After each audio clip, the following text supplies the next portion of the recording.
Welcome to the Clifton Worley Show. This week we have Nic Payne. Nick is a real interesting guy, and I've gotten to know him a little bit through conversing back and forth here recently. He's in some of the worship leader forums that I've been a part of for several years, and kind of been following his journey there. And this kind of just a disclaimer. Every now and then we do an episode, maybe with a praise and worship player or praise and worship leader, songwriter, and this is going to be one of those episodes. But I invite you, if you're not, if you don't find yourself in that category, this is going to be a really good story. I invite you to hang around and listen to it. So we're going to jump right into this. Nick, if you would, kind of just tell us about where you're from and where you're at, and we'll kind of get into how you started playing music and go from there. Sure. Thanks so much for inviting me out. It's super cool to get to chat with you a little bit.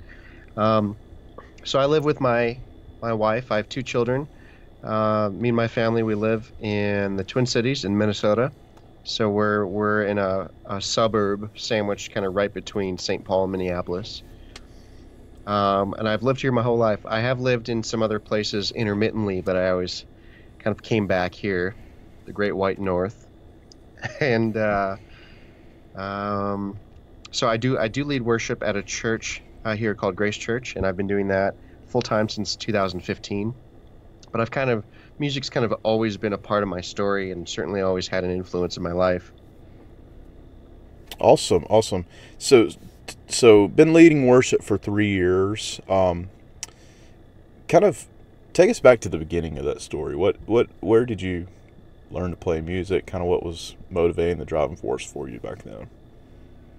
Yeah, so I started playing music when I was a kid, and my first instrument was just a crappy little Casio keyboard that I had, and it was more of a toy than a keyboard, but I loved that thing. And eventually, my parents got me and my sister a little bit bigger keyboard that we could play on, and one day I was decided I wanted guitar lessons, and so my parents bought me a guitar. I don't remember what it was. It was, I'm sure, we didn't have any money, so it was a cheap acoustic guitar, and I started taking lessons, and I almost immediately hated it because my fingers hurt, and it wasn't what I thought it was going to be. But back then, at least the way I was raised, because we didn't have any money, my parents really made me stick to it. They're like, no, we bought you this guitar, we paid for these lessons, and you're going to stick with it. And so as much as I hated it at times, they really made me practice. And I did eventually kind of fall in love with the instrument. And, I've always been writing and go back and forth between keys and guitar. But that's my introduction, at least, to music happened when I was really, really young. Nice. So around what time was this? What age? Yeah. I was probably, I wrote my first song in third grade. So how old are you in third grade? I'm not sure. I had already been playing for a couple of years before that. So I don't know, 10 or something. Okay. Well, that was when 80s, 90s? Yeah, so that would have been late 80s. Wow, okay. Yeah, that's about the time I think I started playing music. Oh, yeah? It was around third grade. I started kind of fiddling with the guitar, and probably was more like fifth grade before I started really taking it serious. But yeah, so I totally understand that. It's kind of weird because you'd think that, I would be way better a musician. I've started that young, but I think... Yeah, there's something about, for a long time, I was really ahead of anyone my age. And certainly there came a point where I plateaued and people surpassed me. Now I'm just an average acoustic player. Well, so where did that lead you? Okay, so you're playing, and obviously there aren't a lot of kids that age playing music, and forming bands. Kind of, what was the next step for you? Yeah, well, I played all growing up. In high school, I remember we put a band together and we played the talent show and we were covering like Eagles tunes. They had this Hell Freezes Over tour, Mm-hmm. and they had done these like acoustic versions of a lot of their songs, which we were really into. And so I learned all those solos, and we were trying to cover all this Eagles stuff. Um, and yeah, playing a bit in church, not a ton. Back then, worship leading wasn't really on my radar. Like it wasn't really a thing you did. Um, and it wasn't a thing in the church I grew up in, certainly. So, um, but music for me was always really social. It was about the collaboration, and it was about the storytelling and kind of what the music, the state change that comes with the emotional current that music kind of supports. And so that was really what it was for me. Awesome. Well, so you said you were playing a little bit in church. I'm sure you've seen, you know, music in church change drastically since that time. Yeah, yeah, it really has. I think it has in a lot of good ways. I think it in some ways probably not so good. um, but there have been some really good musicianship. Musicianship certainly in churches has come a long way, especially in the last 10 years or so.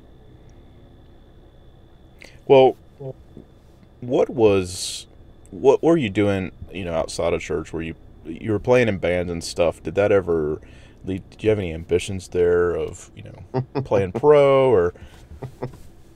Yeah, so I did in the early 2000s. I got signed to a small little indie label here in the Twin Cities. I was put together by some of Prince's guys, uh, and I did a record that no one knows about, and it went nowhere, but it was good, kind of pop rock music. Mhm. And so that was kind of because it didn't go anywhere. That was kind of the extent of my pursuit of a pop career. And this was when you said? I think it ended up coming out in 2005-ish. Okay, so about 13 years ago or so. Okay. Yeah, long time Yeah, ago. yeah. So, if you don't mind, kind of maybe talk about some of the challenges there, maybe what you thought it might be and what it wasn't, or I mean, some insight from that period. That's a good question. Yeah, I think I don't know. There comes a point where we have to be honest about our relationship with music, like how we interact with it, and I think for a long time I wasn't ready to do that because I was so ruled by what I thought my music should sound like or what it should look like or how the parameters around which I put success or the definitions I gave success. And I think when you do that, at least in my life, I found out that if you do that, if you lose that authenticity to the art, and you lose that relationship to the kind of the roots of what you do best, it just comes out kind of I don't know. The music could be technically very good, but it's just going to lack some I don't know what's the word I want. It lacks some soul in a lot of Hmm. ways, and I think Hmm. we've all experienced that listening to I don't know. I can't even identify specific, but there's music that you just don't connect to, and I was producing a lot of that kind of music because I was so intent on it being something, um, and I think the biggest thing I pulled away from that period of my life, musically at least, is if you set out for it to be something, you're shooting yourself in the foot right away. Mm. Because you're not letting it breathe and live, and you're not letting it speak to you, and you're not letting yourself be inspired by the art and the craft, and I don't know, that gets so easily lost because we make music because we want it to be something. We want people to hear it. We don't want to just sit in a closet and listen to it by ourselves, most of us. But it's a tricky line to find, like, what can I make that is interesting, that is art, but also appeals to people. And I think it's a tricky question that all artists, I think, have to wrestle with at some point. Yeah, yeah. Well, how do you what's your opinion on how do you tap into your soul? Yeah. So I think it starts. Yeah, that's a really good question. I mean, I think it starts with a very non-musical exercise, which is just, I'm not wired to be introspective as a human, and I think um, there's a lot of things a person has to learn about themselves, and an artist, a musician has to get in touch with um, pieces of themselves, understanding who they are and how they wrestle through things. Um, and I it's, if you can live a lifestyle where you're actively introspective in a really sort of intense way, I think art just kind of flows out of that. Some people do this naturally, and I envy them. Hmm. Um, I haven't always done that. I can do it now better than I ever have, but it has to be deeply personal. But for that to happen, you have to be connected to that part of yourself in every other area of your life, not just the music part, I think. Hmm. Would you say self-aware might be another word for that? Yeah, yeah, it's a self-awareness. Um, I think there might be a difference. Maybe I'm overcomplicating it, but I think there's a difference between self-awareness and self-understanding. And I think there's things that we kind of know about ourselves, but um, it can be scary maybe to uh, dive into those pieces of ourselves and Hmm. sift through those things, um, and understanding uh, those parts of us, the parts that we kind of are vaguely aware of, but don't interact with. I think that's where some of the magic happens, you know? Yeah. To, as far as like, I'm sure coming from like writing songs and writing music, um, it's very important to be able to tell your story in a narrative that, while maybe everybody doesn't walk through the same things and has the same introspection, um, that they able to relate to it, and telling your story in such a way, and crafting it through your narrative. Mm. I think that's when you see like people, an average songwriter and a great songwriter, the difference Yeah. between it. Yeah, that's interesting because I think narrative is something that if narrative is woven through a body of work, I don't even have to personally um, uh, I don't have to share details of that narrative. In other words, to hear your story can be compelling, and I can be very interested in it if it feels authentic, even Hmm. if we have very different stories. Does that make sense? Yeah, I don't totally. have to see myself in it, and I'm still drawn to it if it feels authentic, and I feel like I'm getting your thoughts and your experiences in real time in that narrative. And I think that's what's so interesting about art is it really it kind of it pulls that emotional response out of you, even when you're not expecting it to, you know? Yeah. Well, that's what I want to dig into a little bit tonight. Is your narrative from beyond this label that Prince had put together to leading worship 10 years later. However much you're willing to share, kind of what's your narrative, and what's your story, and how did it go from there to this next big turn of events? That is a that's a huge question. Well, I'll give you kind of a flyby of some of my 20s. And so I grew up in the church, and I learned a lot of really good things in church. But I was in a lot of ways kind of hurt by the church, which I think is the story of a lot of us. And so in my 20s, I kind of went off the rails, and I was really lost, and I didn't understand my identity, and I certainly, um, because of my unwillingness to introspect, I was putting off a lot of maturity that should have happened earlier. Um, but it really kind of spun me off in a direction um, that put me in situations where I made some really poor decisions. And I was in and out of relationships. I was in and out of marriages. I did a little bit of jail time. I did a lot of different stuff. I was in some car accidents. I actually couldn't walk properly for a while. I had a cane for a long time. I couldn't walk.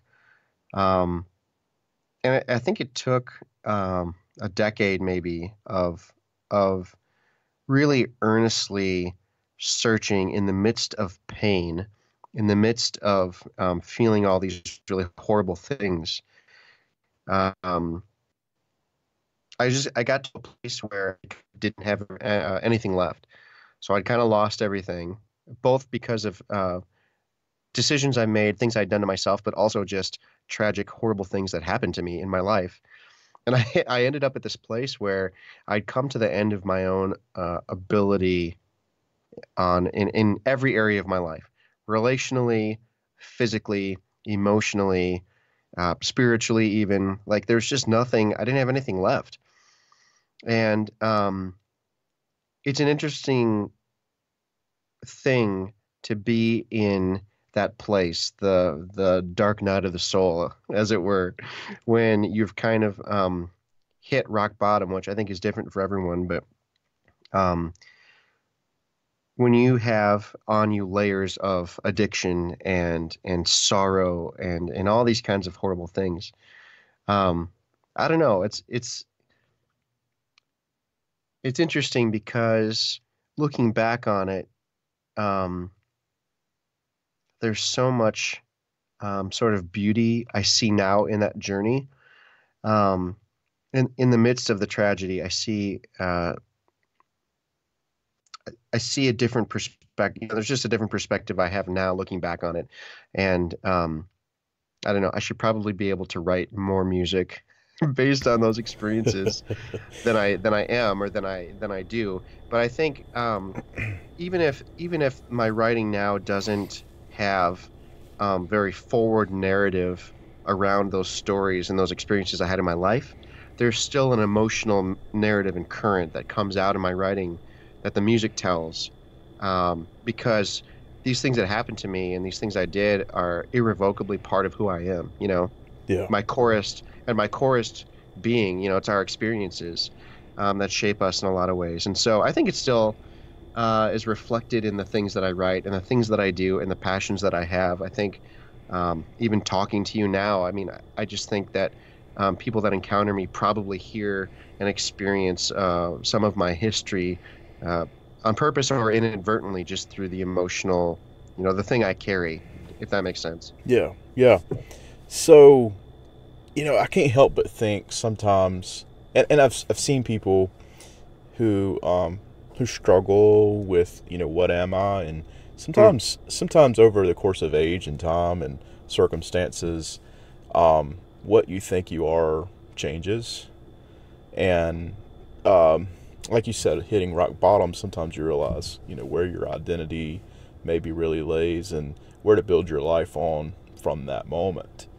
So let's fast forward here to your story now, 3 years later. Kind of tell me how things fell into place. What you're doing now, and we'll kind of turn the page a little bit to catch us up to speed where you are. right. So,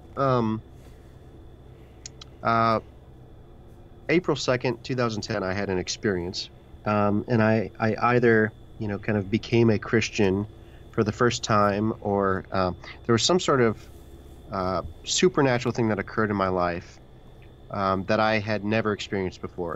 And at this point in my life, I'd given up on almost everything. I'd given up on relationships. I'd given up on music. Um, I'd given up on my own body. I'd given up on everything. Um, and so, what's important to know about my story is I never set out to work in a church, and I really, at this point, hadn't set out to work in music. Um, and it's interesting because there's a series of events um, that I attribute to just the Lord's direct intervention in my life. But regardless, there's a series of events that kind of led me to working in a church and being a part of an organization that's trying to make a difference in people's lives. And I actually got my start here at this church I'm working at now called Grace. I started volunteering in the band as an acoustic player. I had a Taylor, and I played my elixirs as hard as I could with open e-voicings, which is the classic like worship leader thing to do. That's how Taylors sound really good. You know, you got to hit those 13s as hard as you can. And it was kind of through that experience, serving in the band, I kind of reconnected to music, and I reconnected to something that I had buried a long time ago, really as a child. I reconnected to this just desire to master the craft and love of the instrument, the sense that each note has a weight to it, and each note tells its own story. And when you put those things together, it's this complex, fragrant kind of weaving. You know, it's like a tapestry, and it can be so rich if the right stories are woven together. And I just reconnected. It kind of it awoke something in me that I thought I had lost or didn't realize I wasn't in touch with. And there's ways that we can be broken and it's painful, and there's ways we can be broken by beauty. And this was one of those kind of slow awakenings where I was finding my heart breaking for music again. And it was such a sweet time. I just feel like everyone should have the joy of the experience of discovering the art that their soul connects with. And for me, it's music. And I don't know, I just look back on it as a kind of a romantic time when I was able to start to redefine my relationship to art and my relationship to my own self-expression. And so, but as far as working in a church organization, I actually came in through the discipleship side. So they opened a part-time position here at this church in just organizing groups. So there's a ministry of small groups, and there's many people in small groups, and someone's got to organize that. So I came in part-time, 10 to 15 hours a week on the discipleship side. So I never started working in a church on the music side. I was just volunteering. And I ended up over the course of time overseeing all discipleship at this church, except for women's ministry, which I think makes sense. And so my grounding in how an organization functions, my organizational leadership, is everything I see is through the filter of kind of organic discipleship, if that makes any sense. Okay, so here you're finding that you're getting back into something that it's like a rebirth. You're experiencing things that you thought you had packed away, and I can relate to that. There was a point when I never thought I'd play music again. Really? Yeah. I had Wow. played it actively as a teenager, and went to college, got that business degree, was on a career path, and I was miserable, not playing music. Wow. And just through, a weird set of circumstances that I don't believe were just by chance. That world opened up again, and it was such a relief. Wow. To be able to be back at where my heart was really at. Relief. That's the right word. I resonate with that a lot. Well, that's really good stuff. So here you are. You're working for church. You're playing acoustic guitar on the praise team. You're working with the church in other ways, part time. And you never thought you'd work for a church. What happened with being a worship leader? Right. Well, yeah. So I was just serving whenever I could. Most weekends I was volunteering, and I was reconnecting to singing because I wasn't ever really a vocalist. I was a worshiper, but not a vocalist. I came up singing, you know, U2 through high school, so that gives you a sense of where my vocals are at. Um, and I remember, so I was working part-time at a medical device manufacturing kind of in a factory setting at this startup, and then part-time at the church. And my wife and I found out we were going to have our daughter. And at that point, I was, in all honesty, I was freaking out because I knew how expensive it was. We were renting. We didn't have any money. Um, and I didn't know like how how we were going. I was not trusting. I was in real trouble. Well, just a few days later, the director of worship here at this church, a brilliant, brilliant man, he announced he was leaving. He was going to a different organization closer to where he was from, Brazil, and so they were moving to Florida because it's a much shorter distance, and it was a multi-site church and a multilingual community. And so I made a pitch to the leadership here. I was like, hey, listen, I will part-time coordinate the worship team. Keyboard, I'll keep doing the discipleship stuff, and you put together a full-time position for me. And my main drive still at this point was I need benefits. I already know everyone on the worship team. I love serving there, and that's great. But my main concern was my family, and they went for it. So now at this point I'm working full time, half time in discipleship, half time in music, which is very very difficult. Um, but it was just one more way that we were kind of provided for, and we had benefits, and that's how I ended up working full time in a church. The one place I never thought I'd be Yeah. working full time in. Yeah. Well, maybe if you could, I know I've got some people who play in church and a few worship leaders that listen. What did you find that's different between being a musician on a worship team versus being the leader? Hmm. Yeah, I mean, that's a really good question. I think in some ways I would say they're not different, but in many ways they really are. And I think what's different for me is so when I ended up, so at some point I started handing off the discipleship pieces I was overseeing, and I'm now at this point right now I work full time overseeing the ministry here, the music ministry here. I think it's different and it's different based on what you make of it. So, coming from the discipleship side, I made it my mission for my team to experience some sort of growth track. I wanted them to grow and change through their experience. What I didn't want was just a bunch of musicians who had their life segmented.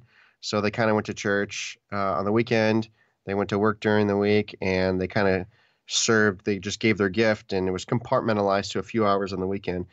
I really am convinced that I want something for my people, not from them. And I just think there's so much growth and transformation that can happen in a situation where you're in relationship with other people like this. And so um, I think the difference is the heart, the we could call it a pastoral heart, the heart for their growth. When I was just playing guitar in the band, it just was a different awareness. It was a different level of awareness of other people's experience. And so now, where when you're just playing in a band, you're aware of each other musically, and you're kind of paying attention to where everyone's landing. Are we on the click? Are we in front of it, behind it? We're finding our slot. We're playing in time. When you're leading the thing, that awareness stretches beyond what's happening musically into life. So where are my people at? What are they experiencing? What's the predominant emotional current in their life? What's the soundtrack playing in their head? Are they creating art? How are their relationships? So this kind of awareness stretches, and I think that's a big difference. There's an authority that comes when you pick up that pastoral mantle and you step into the identity of care for people. And I think anyone can and should carry that to some degree. It's my belief that all Christians are in full-time ministry or should be. But there is something different, I think, to caring for and pastoring a group of people. There's a paternal kind of feeling that I have towards the people here that serve, and yeah, it definitely feels different than just playing in the band. Yeah. Well, I heard you mention that on a podcast after the music stops. I've had Josh Pound on the show Yeah, a few months back, and he's a champ. yeah, he's a good guy. He's got a good story too. But I heard you mention that on that episode that you were on that show. You want something for your people, not from them. And that Hmm. seems to be kind of your mantra as a leader and how you approach it. Um, I let me, and I don't want to get ahead of myself, but I'm sure that the approach you've taken there is kind of bled over into what you're doing now with this new venture. Yes, yes. So, yeah, I mean, what it comes down to is for every single one of us, regardless of our um, kind of where we're at in life, regardless of how much authority positionally we have in the jobs we work in, or in our families, or in our churches if we're a part of a church, there's always more to be had. Those with the most hope have the most influence. And I just want to see everyone that I come in contact with. I want them to walk away with this sense that there's something more for them. And we made a shift just as a whole church in our language because we're convinced that transformation happens best in the context of relationship and serving. And so we genuinely believe we want something for you, not from you. We're not worried about filling roles or positions. And I get that jobs have to get done. Nurseries need people holding babies. Like I get um, that there's a place for discipline and devotion, and some people just need to take one for the team. But that's really just kind of where it starts. Um, if that is the primary and sole kind of reason for us serving in a church or anywhere we volunteer at, I think we're missing out on something that's there for us to experience. Mm. Well, I want to talk about something for a minute. Mm, You mentioned in the other show, and I encourage anybody listening to this, if you're interested in this, go listen to that one. It digs in a little bit deeper on this subject matter. But you talked about how serving as a full time worship leader, that there is the ups and downs, and sometimes we experience difficulties in leadership, and sometimes may feel burnout in what we're doing. And you talked a little bit about how you refuel your tank, or how do you keep from even getting there. What's some of your thoughts on that? yeah, yeah, that's really hard. I mean, I think at some point or another we all experience the weariness in our bones. The it goes beyond being tired. It's not about being tired. It's just there's a fatigue that can set in sometime, and it's burnout. And I think that happens. I worked for 9 years for Wells Fargo, and I experienced that a lot in corporate. Hmm. Um, I just think that a lot of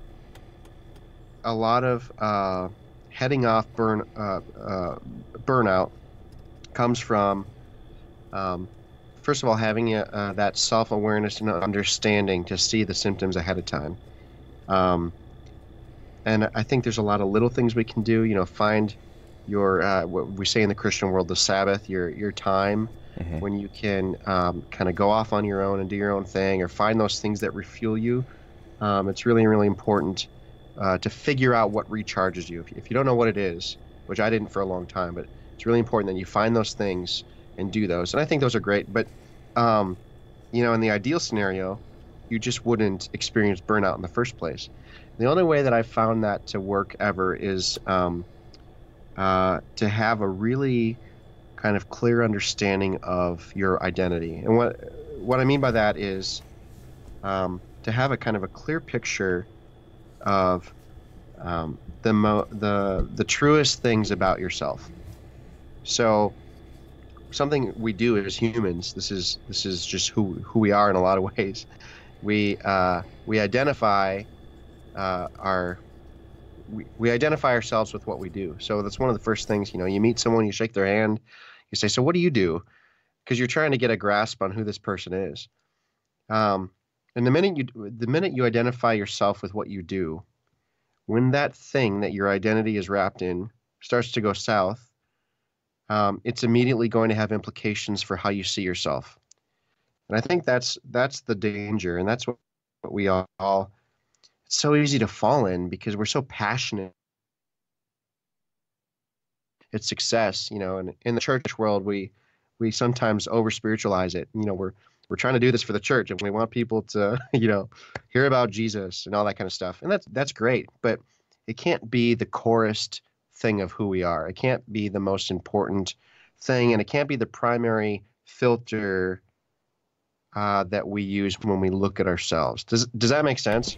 Yeah, totally. I know one of the pitfalls that can happen as a worship leader is, obviously most worship leaders are into playing music, and that's part of their identity. I'm a musician, um, or you're known as being a guitar player, vocalist, whatever. And it's fun when it's a hobby. You're playing on the church worship team, playing for other people. When you take on that role of responsibility and the pressure comes, so you have to find what your music can't be everything to your identity, because it will, it's a bumpy ride being a leader in anything, right? Yeah. And so you take on something that's very close to your identity, and you're doing something at a higher capacity. It makes it where you can almost lose the joy in doing those things. Yeah. Yeah. And you have to learn how to self-care, and for me, it's been finding outlets outside of your sphere, Wow. finding people outside of your situation who you can hang out with and talk to and get insight from, finding mentors, and other avenues, Yeah, because that's it can be huge. a lonely island when you're Yeah. trying to win the world, set the world on fire. Yeah. Yeah, not to overstate things. You're totally right. I think it's important to do that. If there are any worship leaders listening to this, or even just leaders in an organization, it's important, I think, um, we actively do our best to separate ourselves from the thing we do. You know, so we have some ethos statements as we've been building out our organization. We created these statements that kind of describe um, what it kind of feels like to be around us, and what it feels like to engage with our community. And one of them is uh, we believe in living lives of worship. We'll even use music if we have to. Hmm. So, of course, we all know we're musicians. We all know that the primary way we serve is through our gifting, but it's not our gifts that change the world; it's our lives. Hmm. And so, it's very important. I found, even just for the volunteers in this organization, to understand that, like, their primary value to us is not what they're able to do on stage, but it's bringing who they are, and their unique expression of their humanity and their unique expression of Christ on this planet. Um, that is far more valuable to us, and to the world, than even mastering their craft, which I really value. It just can't be the main thing, you know? Right, right. It's finding how to self-care too, I think. I agree. I agree. Which is Uh, really hard because we're in a culture that kind of frowns upon self-care, honestly. totally, You know, totally. if you're so busy that you're just getting a few hours of sleep, and you're always checking your phone and you're running around, people think you're important. That's actually honored in a lot of ways, um, which is frustrating. Yeah. Well, I see something, and you kind of touched on it a little bit also on the podcast I mentioned earlier. um, that even your journey into trying to take better care of yourself health wise. I see so many worship leaders who struggle with that, and I'm gonna borrow something that sounds kind of super spiritual, but we're not taking care of our temples, Mm-hmm. so to speak. And that comes, I think that's like the main thing. If you're not taking care of yourself and you're burning the candle at both ends, it's easy to deplete, yourself physically, and then it erodes into mentally and then spiritually, and you find yourself kind of digging into that burnout mode. So even physically, like, you have to take care of yourself. And I'm finding that Yeah, out. we actually no, that's huge. So, in our organization, we in our group of volunteers, there's 5 areas of health that we've identified for ourselves that are key that we want all our volunteers growing in. And we do a lot of different events and trainings and resourcing to help them grow in these 5 areas. So it's spiritual development, it's emotional or heart health, because it's very hard to grow spiritually if you're hurting emotionally. Leadership, so how do I lead myself well, and then how do I lead others healthily? Technical proficiency, and then this fifth piece is physical health. Because if you can't get up a flight of stairs, it's very difficult to feel good about anything else in your life, just like you said. And so one thing we've been doing is um, we're training our people to prepare healthy ingredients on a budget, because I'm convinced that how we steward our physical presence in the natural is one of the primary ways we can worship God. So what that means is what you eat and how you eat and your relationship to food, your thought life around food. Are you eating emotionally? Like, all of these things can be worship, or they can be a distraction. And I'll tell you, when I started looking at this, I figured out very quickly I spend so much time just thinking about food. Yeah, me too. When's my next meal? What am I going to eat? Man, that was good. Wow, that looks good. And it's everywhere. It's on every billboard. It's in every ad. And so I just wanted to start to, in my own life, redefine my relationship with food. And you're right, this temple language, our bodies. I just think they're important. Our bodies are the only thing that God made with His hands. In the Bible, it tells this beautiful kind of story of creation, and our bodies were something that He formed rather than spoke into creation. And it just shows that there's an emphasis on an emphasis of value on what we do with our bodies. I think you're totally right. That self-care piece, in some ways, it's built on a foundation of how we feel physically. Totally, totally. Well, I guess that begs the question, what how did the worship workspace thing evolve, and kind of what was your initial, vision for that, and kind of talk about that journey here for a minute. Yeah, yeah. So worship workspace is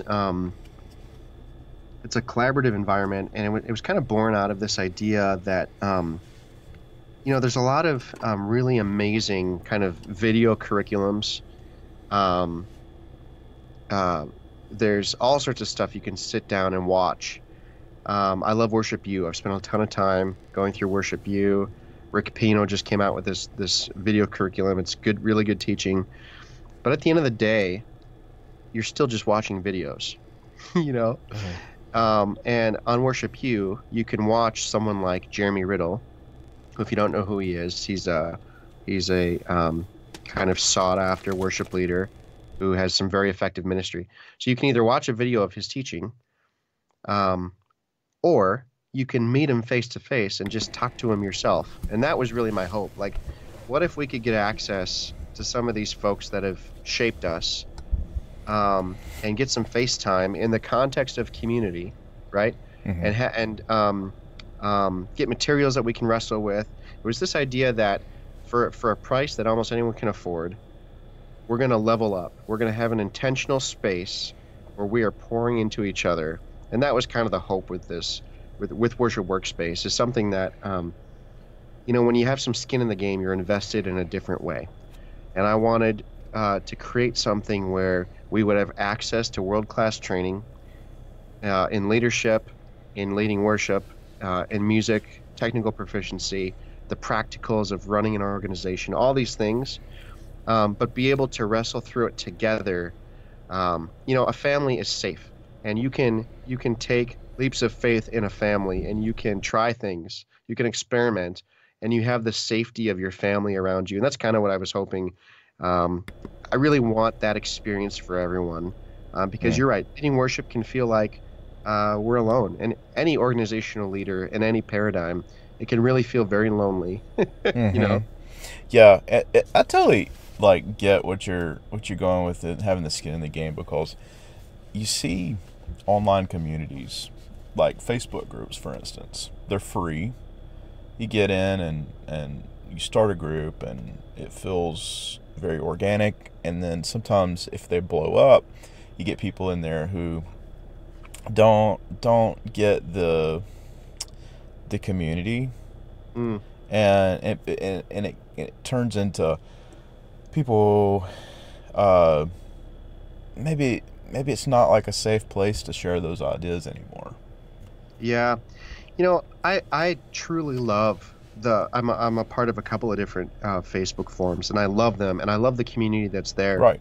and I think they're doing a lot of really good things. But for me personally, I get a lot of requests for coaching and to speak and to do some different things, and I do as much of it as I can. But it came down to a conversation with my family, and it's like, hey, if I'm gonna sink some serious time into something and create a tool that will be helpful. Like, what's the best use of my time? How can I create a way for people to access me? Um, and I don't know. I'm excited about it because I think it's a way that I can really pour into people and equip people, um, one-on-one and personally, and create tools for people, and still have time for my family, and Mm-hmm. not spend every waking hour coaching people, which I love doing, but there's only so many hours in the day, you know. Totally. And no, I like the idea. I think it's wonderful, and it kind of I joined today to check it out and see. I was like, the price of entry is Awesome. almost nominal. Yeah. And so you've got I believe tomorrow morning is a session where you're bringing in somebody from Bethel. That's right. So Paul McClure runs. So he wrote a song. He's written a few songs, but he and his wife are worship leaders. They're part of the Bethel Music Collective, and so they have songs like "Jesus, We Love You" and uh, "Faithful to the End" is another one that a lot of churches are doing. And so Paul actually runs the Bethel worship department. He's the guy. Okay. And so I just thought it would be great to have him come in, and we're just going to have a Q&A time with him where we can ask him like, "Hey, how do you guys do this? How do you think through this?" And he's going to bring a little bit of a teaching on some things that he thinks are going to be really helpful for us. Um, but this is what I'm talking about, bringing in these leaders who have kind of gone before us, people that we look up to. We use their music already. And I don't know, you'll be amazed. I hope you'll be there because you'll be amazed when you get FaceTime with some of these people. They're so humble and they care so much about our growth and our ministries. You'll just walk away feeling empowered, and you'll walk away feeling encouraged, and you'll walk away just with your chin up a little bit, Mm-hmm. And that's what I want for everyone. It's just to have a hope again. Ministries can be everything that they want them to be. Awesome. Well, I encourage listeners, if this sounds like something you're interested in, go check that out. It is very worthwhile. I think you can do it like by the month, and Yep. then if you decide that it's something of value to you, you can get a discounted rate for going for the year. Yep. And so it's really cool stuff. Well, let me ask you this. I have a question in mind. Mm, Talking about worship leaders, or maybe somebody's playing on a church team somewhere, and I encounter this all the time. People who feel stuck, they don't know mm. how to grow. How do what do you think a good approach is to bust out of that mold and people to extend their reach? Hmm. Yeah, that's a really good question. Um, yeah, that's a really good question. So I guess I would say two things. First, I would say that there's this quote that those who have the most hope will always have the most influence. So um, we face opposition Hmm. in our life and certainly in our organizations, and that opposition needs us to feel alone and not be successful and feel hopeless and isolated. And so it's important that we understand that if we're feeling those things, it's not an accident. Hmm. And then I think, speaking to worship leaders specifically, if if the sum of your relationship with God, if the sum of your prayer life is centered around your ministry, in other words, God, I pray that this ministry would be successful. Please show up this weekend. We want people to meet Jesus. That's great. Those are worthy prayers, but you're putting a lid on where you can go with the Father.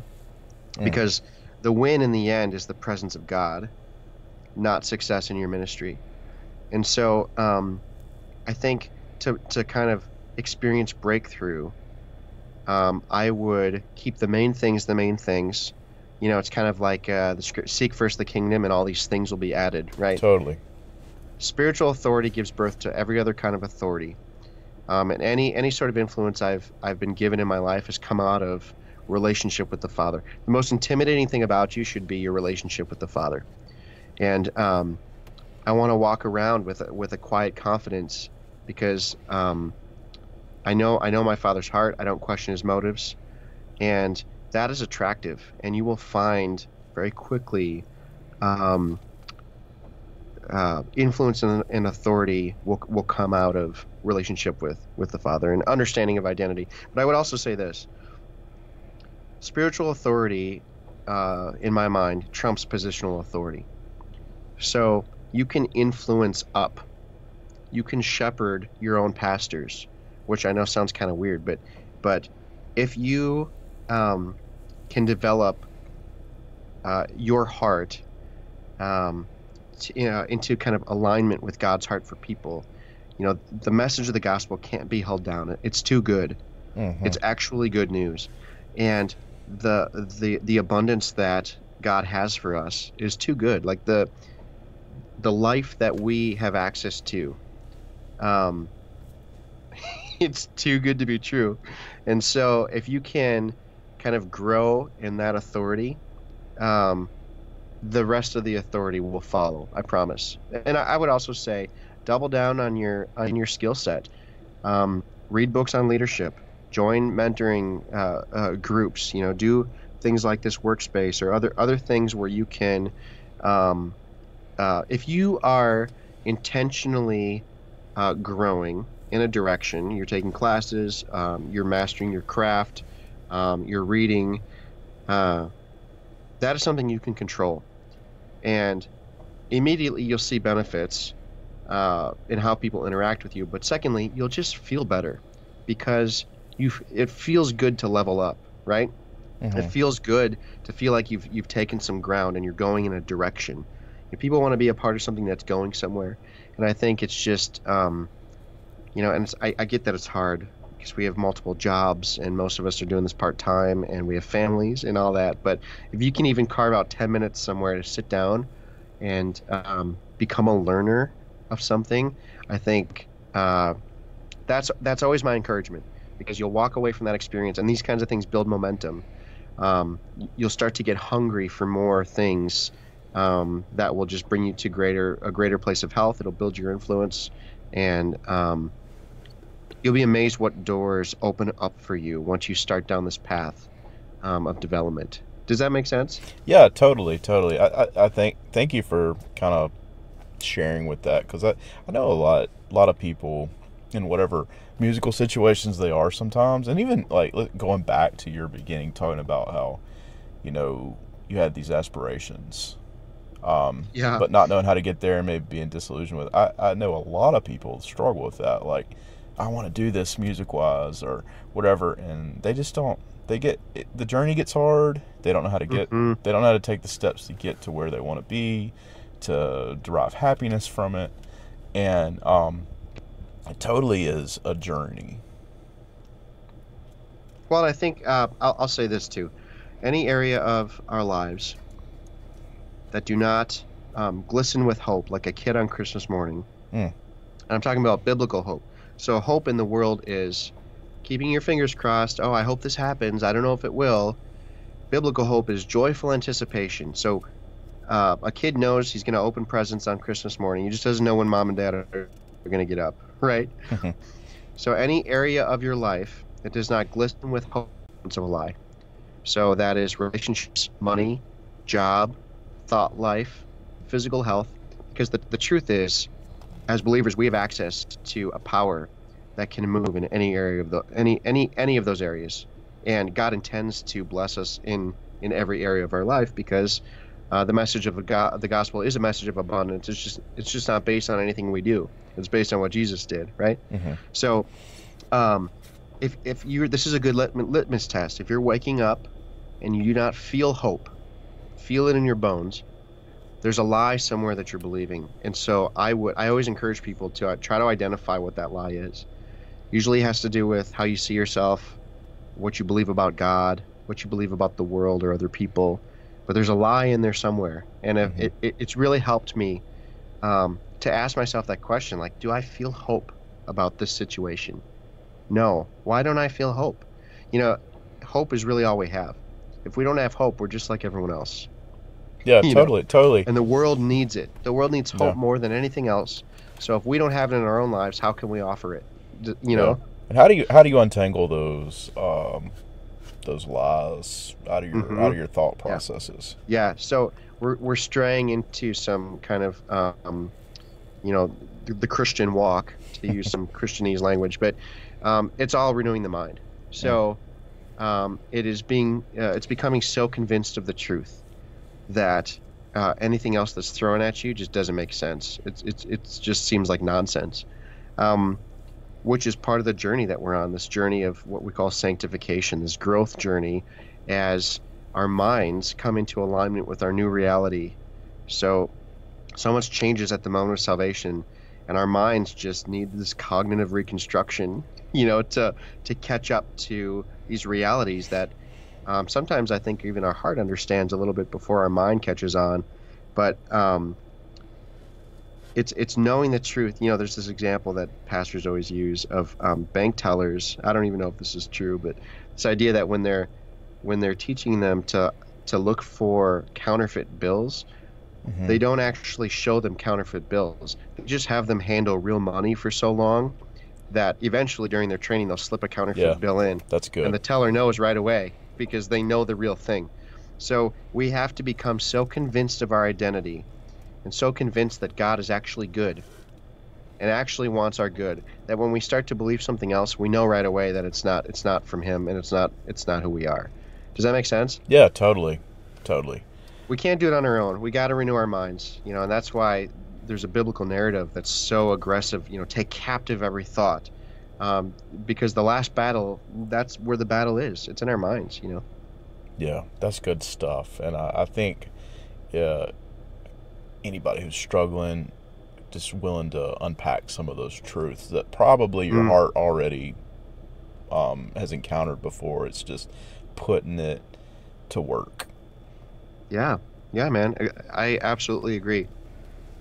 Awesome. Well, I became aware of today that you also have a podcast centered around the worship workshop, and tell us a little bit about that and where people can find that.